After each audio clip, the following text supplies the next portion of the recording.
जब किसी इंसान के हाथ में कोई पावर होती है या उसका हाथ बड़ी अथॉरिटीज तक पड़ता है तो वो उस पावर का इस्तेमाल करके अपने ही किसी फैमिली मेंबर को या बच्चे को कोई नौकरी या पोजीशन दिलाता है, तो उस चीज को नेपोटिज्म कहा जाता है। नेपोटिज्म एक ऐसी चीज है जो हमें लगभग हर जगह ही देखने को मिलती है।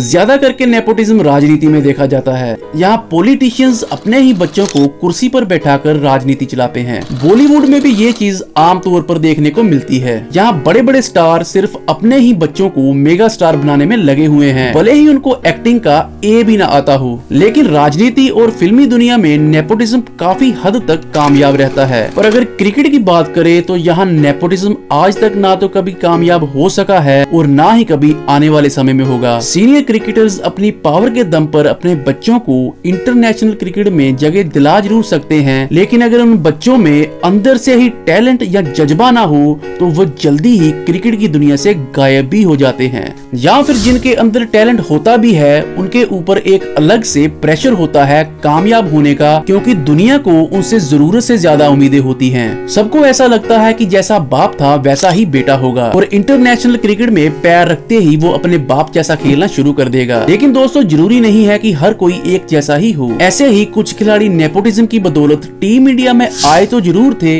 लेकिन कम टैलेंट होने या फिर अपने पिता जैसा बनने का प्रेशर होने की वजह से वो जल्दी ही क्रिकेट की दुनिया से गायब भी हो गए थे। सबसे पहले बात करेंगे the legend Indian cricketer Sunil Gavaskar के बेटे रोहन गावस्कर की, जिनका सफर टीम इंडिया के साथ सिर्फ कुछ ही महीने तक का था। जनवरी 2004 में जब टीम इंडिया ऑस्ट्रेलिया के टूर पर थी तो मोहम्मद कैफ को इंजरी की वजह से टीम से बाहर होना पड़ा था और उनकी जगह पर रोहन गावस्कर को टीम में जगह दी गई। वो सीरीज में इस खिलाड़ी को ज्यादा खेलने का मौका तो नहीं मिला, लेकिन जिम्बाब्वे के खिलाफ रोहन गावस्कर ने 54 रन की पारी खेली, जिसे देखकर ऐसा लगा कि ये खिलाड़ी अपने पिता सुनील गावस्कर की लेगेसी को बड़ी दूर तक लेकर जाने वाला है। लेकिन हुआ बिल्कुल उल्टा। अगली 6 इनिंग्स में रोहन गावस्कर ने सिर्फ 71 रन ही बनाए और किसी पारी में भी 20 से ज्यादा रन नहीं बना पाए, जिसके चलते इस खिलाड़ी को 2004 की आईसीसी चैंपियन ट्रॉफी के दौरान ही टीम से बाहर कर दिया गया और ये खिलाड़ी फिर दोबारा कभी वापस ही नहीं आ सका। सिर्फ 11 मैच खेलने के बाद रोहन गावस्कर ने 2012 में इंटरनेशनल क्रिकेट को अलविदा कहकर कमेंट्री का करियर चुन लिया। उसके बाद है former Indian cricketer Roger Binny के बेटे स्टुअर्ट बिन्नी, जिनकी डोमेस्टिक क्रिकेट में परफॉर्मेंस बढ़िया थी, लेकिन इंटरनेशनल क्रिकेट में उनकी इनकंसिस्टेंसी हमेशा उनके लिए सरदर्द बनी रही। बिन्नी ने 2014 में न्यूजीलैंड के खिलाफ अपना डेब्यू किया था और इस खिलाड़ी के करियर की बेस्ट बॉलिंग फिगर बांग्लादेश के खिलाफ आई, जब इन्होंने सिर्फ 4 रन देकर 6 विकेट लेने का रिकॉर्ड अपने नाम किया। बैटिंग पोजीशन में भी स्टुअर्ट बिन्नी के लिए काफी टफ कंपटीशन था, क्योंकि 2014-15 के समय में टीम इंडिया के top order batsman Virat Kohli, Rohit Sharma और शिखर धवन ये सारे ही अपने पीक करियर पर चल रहे थे, जिसकी वजह से as a middle order batsman इस खिलाड़ी को बड़े ही कम मौके मिले। पर जितने भी मौके मिले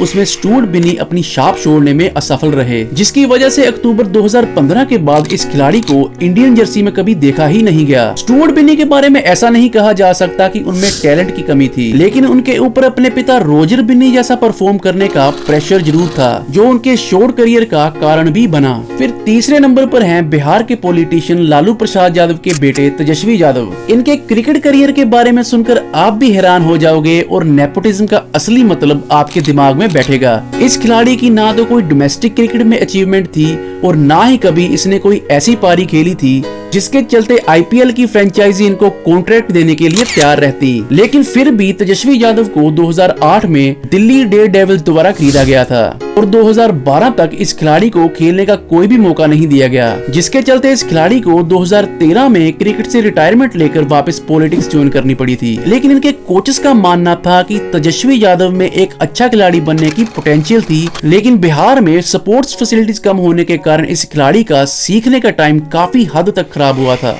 उसके बाद फिर लिस्ट पर है मोहम्मद अजहरुद्दीन के बेटे मोहम्मद असादुद्दीन, जिन पर क्रिकेट का एक जबरदस्त खिलाड़ी बनाने की काफी मेहनत की गई थी, पर ये खिलाड़ी अपने आप को डोमेस्टिक क्रिकेट में ही आगे पुश नहीं कर सका और फिर कुछ ही मैच खेलने के बाद इसने भी हार मान ली और फिर टेनिस स्टार सानिया मिर्जा की छोटी बहन से शादी करके अपनी लाइफ में सेटल हो गए। अब अगर आज के नेपोटिज्म की बात की जाए तो सबसे ऊपर अर्जुन तेंदुलकर का नाम आ रहा है और इस खिलाड़ी पर भी इस चीज का काफी प्रेशर है। क्रिकेट के गोड माने जाने वाले सचिन तेंदुलकर का बेटा होने की वजह से लोग इस खिलाड़ी से वैसे ही उम्मीदें लगाकर बैठे हुए हैं जैसे सचिन तेंदुलकर से हुआ करती थी। फिलहाल अभी तक तो इस खिलाड़ी खिलाड़ी का पीक टाइम देखने को नहीं मिला है, लेकिन अर्जुन तेंदुलकर पर काफी मेहनत की जा रही है और IPL 2025 इस खिलाड़ी के आगे के करियर के लिए काफी इम्पोर्टेंट रहने वाला है। बाकी देखना ये होगा कि अर्जुन तेंदुलकर अपने पिता की लेगेसी फॉलो करने का प्रेशर झेल पाएंगे या नहीं, ये तो वक्त ही बताएगा। फिलहाल इस खिलाड़ी को IPL 2025 के लिए मुंबई इंडियंस द्वारा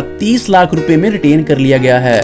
बाकी बात वहीं फिर आती है कि नेपोटिज्म की बदौलत खिलाड़ी डोमेस्टिक क्रिकेट और IPL में आ जरूर सकते हैं या फिर इंटरनेशनल क्रिकेट में भी एंट्री कर सकते हैं, मगर लंबा तब ही चल पाएंगे अगर उनके अंदर कुछ करने का जज्बा है। नहीं तो भारतीय क्रिकेट में अब कंपटीशन इतना ज्यादा बढ़ चुका है कि एक खिलाड़ी को नाम से गुमनाम होने में कुछ ही दिन लगते हैं। और दूसरा नुकसान ये होता है कि कोई और खिलाड़ी डोमेस्टिक क्रिकेट पर टीम इंडिया में खेलने के लिए मेहनत कर रहा होता है और नेपोटिज्म की वजह से उनके भी करियर पर असर पड़ता है। दोस्तों, अगर वीडियो अच्छी लगी हो तो वीडियो को लाइक करके चैनल को सब्सक्राइब जरूर करना और साथ में बेल आइकन नोटिफिकेशन ऑन जरूर कर लेना ताकि आपको आने वाली हर वीडियो का पता चलता रहे।